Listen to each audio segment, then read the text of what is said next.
เห็นบ่ทุกคนก่อนขึ้นเวทีก็ไปขอพรจากย่านุหลังจากขึ้นเวทีก็ย่านุเป็นผู้ไปจูงแขนหลานลงมาอันนี้เป็นการเขาเอิ้นว่าคันสิเว้าแล้วน้อยนักน้อยหนานะผู้รักผู้ใหญ่วงอื่นที่จะกระทำแบบคือวงเสียงวิหกกับอลังการโชว์นี่บ่มีไดต้องขอบุญขอบคุณเว้าแล้วเว้าอีกเว้าแล้วเว้าอีกบ่ควรลืมบุญคุณทั้งวงอลังการโชว์แล้วก็วงเสียงวิหก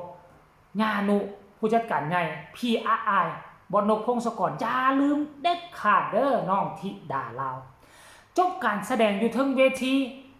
ความอบอุ่นแห่งนักเข้าไปตื่มเห็นพ่อลูก2คนนี่อู้มาลัยอีลุงตุงนางลงจากเวทีลงมานักแน่เมื่อยแน่ก็ให้อดให้ทนเอาอันนี้มันเป็นเพียงแต่ขั้นเริ่มต้นอนาคตในภายภาคหน้าขั้นก่อนแล้วนี่ว่ากระแสของเจ้ายังโด่งดังแบบนี้ต่อไปมันจะมีคนสนใจจ้างการจ้างงานและเจ้าจะแลนวัมแลนวอตอนเช้าไปงานนี่ตอนแรงไปงานนั่นตอนค่ำไปงานพุ่นมันแห้งจะนักหนาสากันตอนนี้ก็คือว่าถือโอกาสเอาวงหมอลำเสียงวิหกกับอลังการโชว์นี่เป็นโตฝึกฝนรอหลอมยังเชิงเบิงว่าเด็กคนนี้จะสู้ได้ขนาดใดพอผู้กะจะประคับประคองให้มันถึงที่สุดกะคาดว่าถ้ามีวงหมอลำแบบคือเสียงวิหกให้น้องได้ฝึกฝนรอหลอมได้ไปยืนบนเวทีเสมือนจริงกะคาดว่าอนาคตภายภาคหน้าเด็กน้อยคนนี้จะบ่เฮ็ดให้วงการหมอลำพวกเขาผิดหวังแน่นอนสำหรับเจบ่าวคิดแล้วนี่นะแล้วเบิ่งสีหน้าค่าตานะเบาผู้ศรีวิไลอมยิ้มอยู่บ่เซาตอนตั้งแต่น้องขึ้นแสดงอยู่เทิงหลังห้านก็อมยิ้มกอดช่อดอกไม้อมยิ้มอยู่ลูกก็เต้นแงบแงบแงบใส่กับย่านุกับอนากังฟูเก่งอยู่แล้วแอวซัดแงกใส่มื้อนี้2คนเต้นมาใส่ที่ดาลาวสมมุติฟ้อนออนซอยอยู่ฟ้อนหนีไปทั้งพ่อก็ยิ้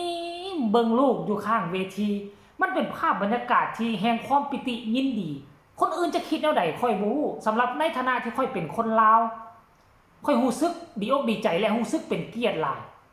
ที่เขาเจ้าอนุญาตให้น้องธิดาลาวไปยืนอยู่บนเวทีอันทรงเกียรติขนาดนี้ท่านผู้ชม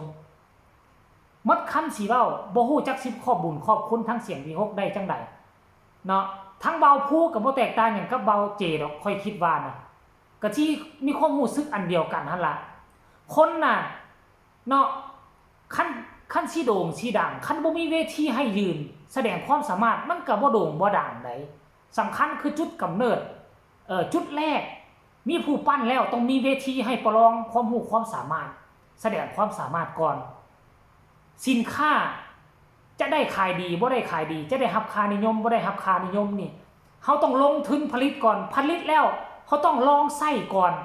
ไปให้ผู้นี้ใช้ล่าไปให้ผู้นี้ใช้ฟรีก่อนได้รับคำตำหนิติชมไปประลองแล้วคุณภาพดีแท้คนก็จะจ้างการจ้างงานหลายเองมันเป็นแบบนี้ล่ะท่านผู้ชม FC แฟนคลับเนาะเอาคลิปนี้ก็เอามาฝากเอามาต้อนมีหลายเรื่องหลายราวทั้งเรื่องบอสโนทั้งเรื่องของเรื่องพวงมาลัยทั้งเรื่องพอผู้ที่ไปยืนอยู่ข้างเวทีดีอกดีใจฝากฟังเอาไว้ซ้ำนี้ก็แล้วกันพบกันใหม่ในคลิปหน้าสำหรับคลิปนี้สบายดี